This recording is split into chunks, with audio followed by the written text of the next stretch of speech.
En el nombre del Padre, y del Hijo, y del Espíritu Santo. Amén. Ave María Purísima, sin pecado concebida. Queridos amigos de la tele, nuevamente juntos con nuestros temas de fe católica. Hoy ya con el tema 31, que es el quinto mandamiento. Hoy veremos la primera parte, los 3 primeros temas, y a continuación, la semana que viene, si Dios quiere, el suicidio, la eutanasia y el tema de la pena de muerte. Todos estos temas importantes. Vamos a dar un poco cuál es el fundamento del respeto a la vida, de la dignidad de la persona humana, de la sacralidad de la vida, ¿no? Entonces nos lo dice el Génesis, el hombre ha sido creado nada más ni nada menos que a imagen y semejanza de Dios.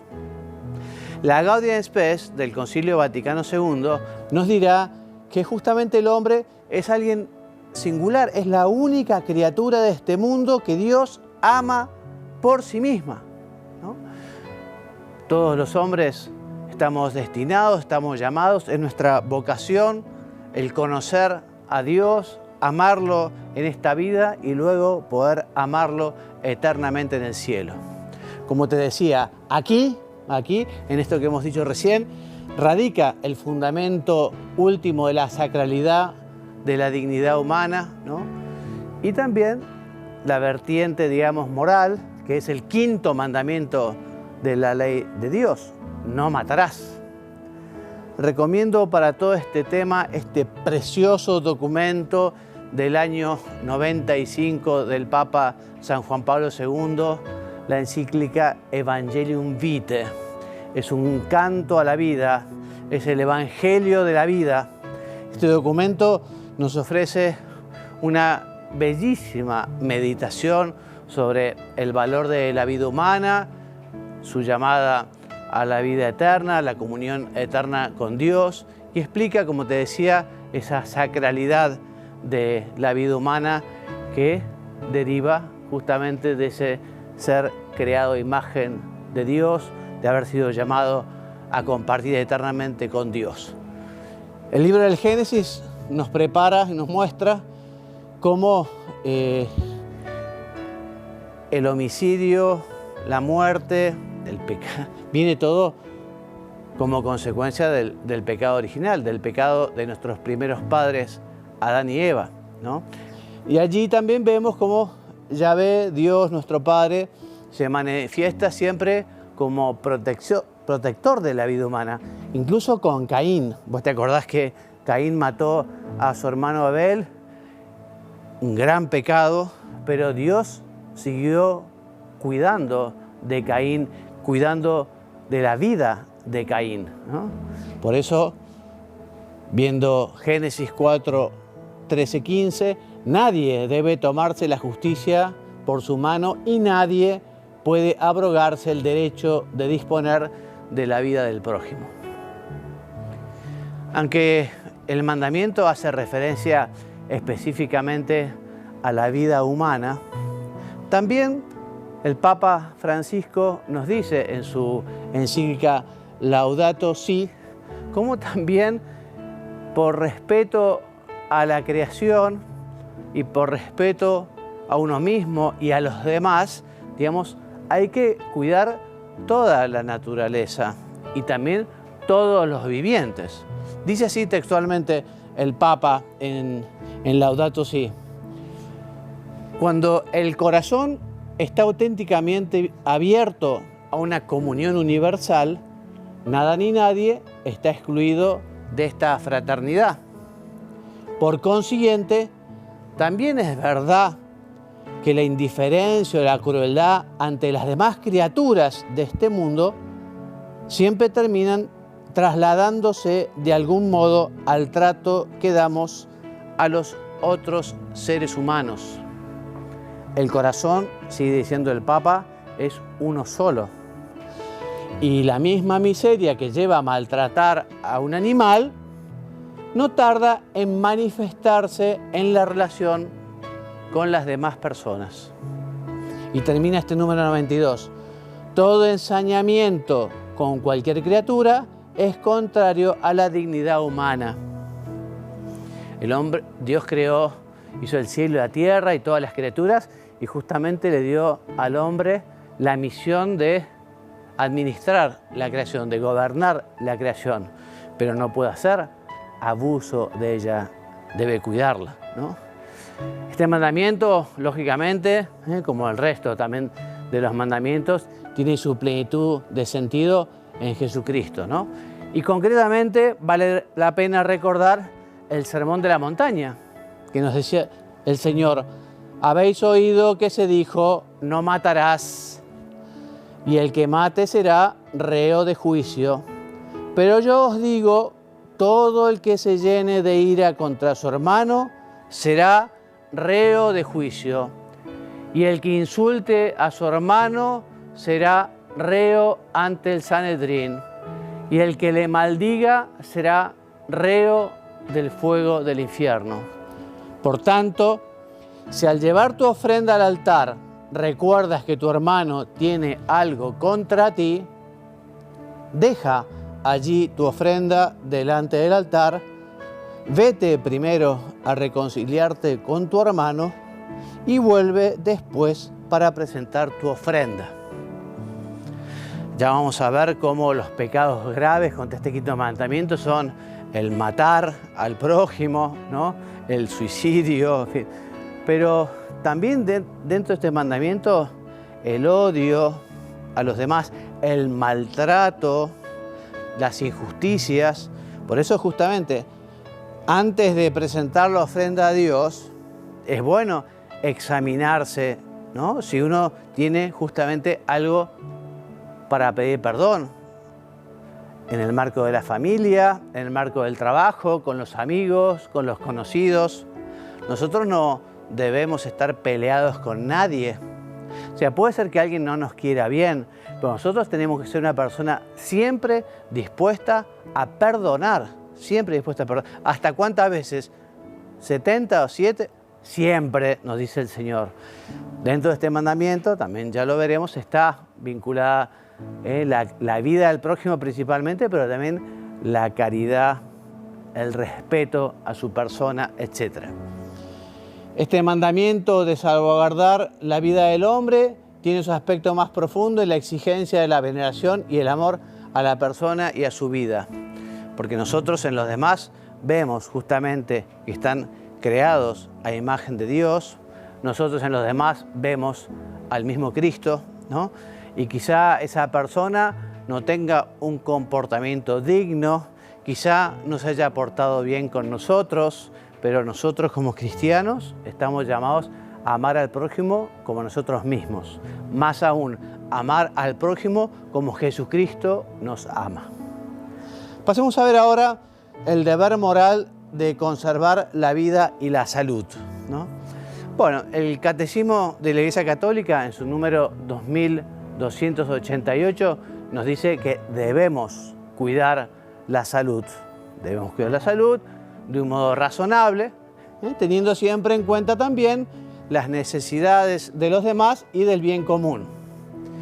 Pero al mismo tiempo que la Iglesia nos recuerda que tenemos que cuidar la salud, si queremos vivir bien, el quinto mandamiento, también hay que recordar que se opone a la moral cristiana una concepción pagana que promueve el culto al cuerpo. Y sería un amor desordenado, un amor desordenado. Uno tiene que cuidar su cuerpo, porque además también se debe a los demás, pero siempre también tiene que haber orden en ese cuidado. Realmente puede haber un amor desordenado, ¿no? En el amor a uno mismo, en el amor al cuerpo, etc. Bueno, parte, digamos, importante de la vida del hombre es vivir esta virtud, ¿no? La virtud de la templanza, la virtud del equilibrio en el comer, en el beber, en el descansar, etc., ¿no? Entonces, esta virtud de la templanza nos invita a evitar todo tipo de excesos, como te decía, en la comida, en el alcohol, en el tabaco, en los remedios, en las medicinas. Prudencia. Prudencia quiere decir, si realmente conviene o no conviene, si es necesario, etc., ¿no? También nos recuerda el Evangelio, el Catecismo, perdón, que quienes en estado de embriaguez, o sea, una persona borracha, ¿no?, o por afición inmoderada a la velocidad, pone en peligro la seguridad de otros en las rutas, en las carreteras, en el mar, en el aire, se hacen gravemente culpables. Pocas veces, aunque a veces viene la gente también y pide en su confesión perdón a Dios por no haber sido prudente en la conducción. Es importante ser prudente, es importante respetar las señales de tránsito, es importante no haber bebido alcohol para manejar, etc. Bueno, en esta misma línea también del daño que hace a la salud están las drogas, ¿no? Y es una falta grave porque las drogas, sobre todo las drogas duras, ¿no?, supone un daño serio para la salud, nos dice el número 1291 del Catecismo. Hay un documento de la Santa Sede, concretamente de la Congregación para la Doctrina de la Fe, que se llama Samaritanus Bonus. Este documento es sobre el cuidado de las personas en las fases críticas y terminales de la vida, ¿no?, cuando está justamente por dar ese paso de la vida como minúscula a la vida eterna, ¿no? Entonces, nos recuerda también que en ese cuidado de la salud y en ese poner los medios para que una persona pueda curarse, lo que hay que evitar muchas veces puede ser lo que se llama el ensañamiento terapéutico, o sea, poner medios absolutamente desproporcionados cuando, por ejemplo, esa persona tiene una enfermedad terminal y ya no se lo puede curar, ¿no? Por eso lo dice, nos recuerda este documento, la necesidad de utilizar todas las posibilidades diagnósticas y terapéuticas con una sabia capacidad de discernimiento moral, justamente evitando aquello que pueda ser desproporcionado e incluso deshumanizante, ¿no? Bueno, en esta línea también es una invitación a meditar sobre el tema de los trasplantes de órganos. Los trasplantes de órganos puede ser un tema muy bueno, ¿no? La donación de órganos, ¿no? Puede ser algo incluso heroico, donar un órgano a una persona querida que la necesita, ¿no? Evidentemente esa decisión siempre será libre, ¿no? Y justamente también hay que saber que la persona solo puede donar algo que pueda privarse sin serio peligro para su propia vida, ¿no? O sea, uno puede donar un riñón, ¿no?, pero no puedo donar el corazón, evidentemente, ¿no? O podrá donarlo, pero una vez que ya no está vivo, Por eso lo repetimos. Resulta obvio que los órganos vitales solo pueden donarse después de la muerte, ¿no? Vamos a un corte ahora, antes de continuar con otros preceptos, otras orientaciones, otras obligaciones, otras responsabilidades que nos da este quinto mandamiento de la ley de Dios. Y vamos a ver un comentario impresionante del Papa sobre un tema que veremos hoy también, que es el aborto.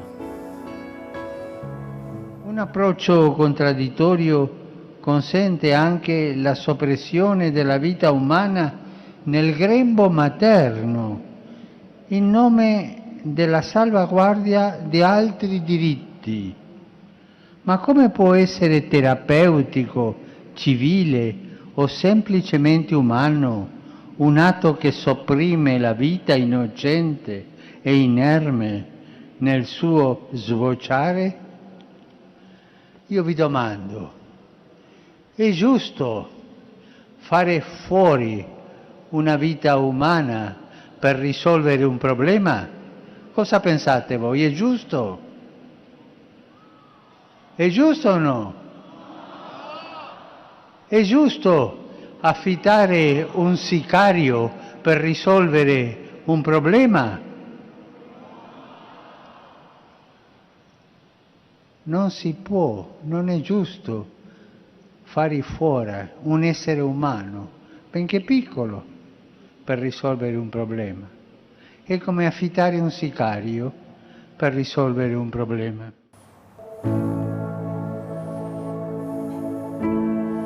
Bueno, muy impresionante lo que nos dice el Papa en este minuto y medio de video sobre el aborto, una claridad. En fin, ya vamos a hablar un poquito más del tema a continuación, pero volvamos ahora entonces a otros preceptos, digamos, que nos dice este mandamiento de no matar, ¿no? O sea que este precepto del quinto mandamiento condena también golpear, herir o hacer cualquier daño injusto a uno mismo o al prójimo en el cuerpo, ya por sí mismo, ya por otra persona, como también agraviarles con palabras injustas o quererle mal. Por eso pensemos un poquito y hagamos examen de conciencia, ¿no? Cómo estoy viviendo la caridad y si es que me vendría bien en la próxima confesión decir, bueno, me enojé con una persona y la agravié, o lo traté con palabras injustas, o quise mal, o quiero mal a una persona. Bueno, nos confesamos, pedimos perdón, así se nos perdona y se nos da la gracia para tener un corazón también más generoso, un corazón como el del Señor, ¿no? Bueno, este mandamiento, este quinto mandamiento, también prohíbe quitarse la vida a uno mismo. Ya hablaremos la semana que viene sobre el suicidio, ¿no? Pero uno no es dueño de la propia vida, uno es administrador de la vida, es un regalo de Dios. Dios es el dueño de la vida, Dios es el que lo da, Dios es el que lo quita. Por eso no se puede violar la integridad de la persona humana y nadie tiene derecho a quitar la vida del otro, ¿no? Ya vamos a ver cómo incluso ha habido toda una evolución en lo que tiene que ver con la pena de muerte. Y el Papa Francisco, ya lo veremos la semana que viene, ha sido taxativo, diciendo que efectivamente la pena de muerte se daba cuando aquella persona continuaba siendo un peligro para los demás. Entonces, en la actualidad, ya, digamos, dan dadas las condiciones para que una persona que ha obrado muy mal, digamos, esté recluida, ¿no? Pero no hay que quitarle la vida, porque además ya no existiría peligro de que él siga haciendo daño a los demás. Bueno, siguiendo con enseñanzas de la encíclica Evangelium Vitae, les cuento que en su tercera parte se refiere a los atentados contra la vida, ¿no? Y lo hace recogiendo toda la tradición moral de la Iglesia, ¿no? Bueno, y en esta sección aparece de modo solemne la condena del homicidio voluntario, del aborto, de la eutanasia, ¿no? Y dice justamente que el quinto mandamiento condena como gravemente pecaminoso el homicidio directo y voluntario. Y sigue diciendo el catecismo, el que mata y los que cooperan voluntariamente con él cometen un pecado que clama venganza del cielo, con palabras, digamos, del libro del Génesis, ¿eh? También este documento del Papa, que vuelvo a invitarlos a leer este documento, el Evangelium Vitae, está muy bien escrito, toca los temas de un modo muy claro y son temas difíciles, ¿no? También existe otro documento, el Donum Vitae, que ya veremos un poquito, que es de la Congregación para la Doctrina de la Fe, que habla justamente del respeto en la investigación, en los embriones, etcétera, etcétera. Bueno, pero esto que dice el Evangelium Vitae es impresionante, ¿no? Fíjate la firmeza, como lo dice de un modo tan contundente. Dice, con la autoridad conferida por Cristo a Pedro y a sus sucesores en comunión con los obispos de la Iglesia Católica, confirmo, escribe el Papa San Juan Pablo, que la eliminación directa y voluntaria de un ser humano inocente siempre como gravemente inmoral. Siempre será gravemente inmoral, ¿no? Obviamente, una cosa es el homicidio y otra cosa es la legítima defensa. Legítima defensa es otra cosa, ¿no? Y en este sentido, el Evangelium Vitae dice que la legítima defensa puede ser no solamente un derecho, sino incluso un deber grave para el que es responsable de la vida de otro, del bien común de la familia o de la sociedad. O sea que siempre, lógicamente, en la legítima defensa habrá proporcionalidad, ¿no? O sea, uno no puede matar a una persona que viene, no sé, sencillamente con algo que es, no sé, con un palo o algo así. Habrá que ver, ¿no? Cada circunstancia. Tiene que haber, digamos, una proporción, una relación. No se puede matar a una persona porque a uno lo insultan, evidentemente, ¿no? Tiene que ser una defensa legítima. Bueno, veamos sobre el aborto, entonces. Volvemos a repetir, la vida humana debe ser respetada y protegida de manera absoluta desde el momento de la concepción. Desde el momento de la concepción ya tenemos una persona humana. Por eso el aborto directo, es decir, querido como fin o como medio, es siempre un desorden moral grave en cuanto a eliminación deliberada de un ser humano inocente. Acá hay varios detalles en esta definición, ¿no? Primero se habla de aborto directo, que es distinto a un aborto espontáneo. Un aborto espontáneo que surge en una mujer embarazada, eso no. Y también habla aquí de un ser humano inocente, ¿no? Es la eliminación deliberada de un ser humano inocente.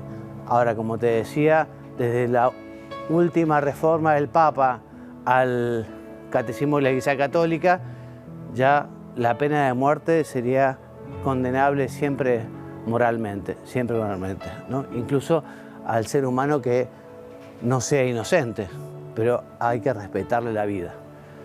También nos dice el Evangelium Vitae, ninguna circunstancia, ninguna finalidad, ninguna ley del mundo podrá jamás hacer lícito un acto que es intrínsecamente ilícito por ser contrario a la ley de Dios, escrita en el corazón de cada hombre, reconocible por la misma razón y proclamada por la Iglesia, ¿no? Ahora, también este pecado es tan grave que en la Iglesia, además de ser un pecado, es un delito en la Iglesia. Un delito que tiene una sanción penal, que se llama excomunión. Y esta excomunión es una excomunión que se llama late sentencia, o sea, automática. Cuando se verifica el aborto, cuando no hay ningún atenuante, cuando la persona sabía que ese pecado era un delito y que tenía esa condena, ¿no? Tanto la persona que realiza el aborto como también los que lo ejecutan, ¿no? El médico, las enfermeras, claramente tienen que ser católicos, ¿no? Y claramente, repito, tienen que saber que ese pecado, ese delito tiene esta pena canónica, que es realmente fuerte, ¿no? Fuerte. Que uno cuando se confiesa va y tiene que arrepentirse. Y en la actualidad, antes era una pena canónica que la podía absolver el obispo. Ahora cualquier sacerdote puede levantar esta pena canónica, esta excomunión del aborto, ¿no? Bueno, es muy triste, pero en muchos países existe el aborto, ¿no? Incluso se lo considera un medio, ¿no? Bueno, esto hace que sea muy difícil entender lo que es el derecho natural, el orden natural, lo que sean todas las cosas, porque a veces la gente vincula lo legal a lo moralmente bueno. Si es legal, si la ley lo dice, entonces es bueno, y eso no es así, ¿no? Entonces esto confunde a la gente, ¿no?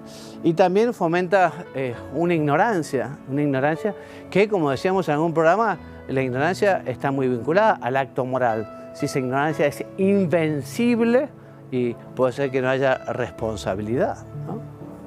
Lo mismo pasa con el tema de la responsabilidad, que puede ser disminuida cuando justamente llega un embarazo no deseado, ¿no? Y hay una gran presión familiar, social, ¿no? En el fondo, digamos, es Dios quien sabe bien, ¿no?, cómo actúa una persona, con qué libertad, con qué discernimiento, con qué ignorancia, con qué responsabilidad, ¿no? Pero siempre, objetivamente, esto es gravísimo. Después habrá que ver subjetivamente, por la formación de esa persona, por su ignorancia, etcétera, etcétera, etcétera, ¿no? Por eso dice aquí, son muy dignas de alabanza y realmente hay que apoyar a todas esas instituciones que están con las mamás, esas mamás que tienen problemas económicos, que tienen problemas de salud, que tienen problemas para llevar adelante un embarazo. Qué importantes son, y hay tantas asociaciones de cristianos y no cristianos que ayudan a esas madres a continuar con su embarazo. Evidentemente, este es un ámbito en el que el Estado tiene un papel de primer orden.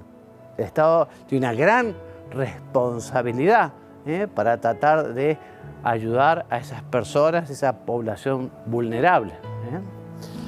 También es muy importante saber informar en el tema de lo que es la realidad del aborto, las consecuencias psicológicas que tienen. El síndrome post-aborto es muy duro, es un gran dolor. Yo, como experiencia de confesor, no sé, de las cosas más fuertes que he escuchado es justamente el dolor de una madre arrepentida, ¿no?, por haberle quitado la vida a un hijo. Evidentemente hay sanación y el Papa San Juan Pablo II, el Evangelium Vitae, tiene una oración preciosa para sanar el corazón de esa madre que ha tenido que hacer o que ha realizado este acto tan cruel, ¿no? Pero también el Estado, incluso aunque dé como legal el aborto, tiene que decir la verdad sobre las consecuencias psicológicas y existencialmente negativas de este gran drama, que es el drama del aborto y que está tan extendido y que tenemos que rezar por esas madres, por esos niños no nacidos también. La Comisión Teológica Internacional, a pedido del Papa San Juan Pablo II, un documento del canal Ratzinger, que preguntaba, bueno, ¿y qué pasa con esas almas de los niños que murieron sin bautizar? Y nos dice que la Iglesia no sabe, pero tiene la esperanza, por el amor de Jesucristo a los niños, por el valor de la oración. Le dice, tiene la esperanza de que esos niños también, muchos de ellos fruto del aborto, fruto también de la investigación con embriones que se desechan. Bueno, la Iglesia tiene la esperanza de que estén en el cielo, de que gocen la visión beatífica. Y es bueno también rezar por estas almas. Bueno, hasta aquí la clase de hoy. Nosotros la semana que viene continuaremos entonces con el tema del suicidio y la eutanasia. Como les decía, pueden encontrar los videos que ya hemos ido grabando en YouTube, @latelepi, ¿no?, en Instagram o en la página web que tiene la tele, que es www.latele.com.pi. Bueno, esta semana, si Dios quiere, vamos a continuar con este tema tan delicado, tan triste, tan importante también. Que Dios los bendiga y los haga muy santos. Amén.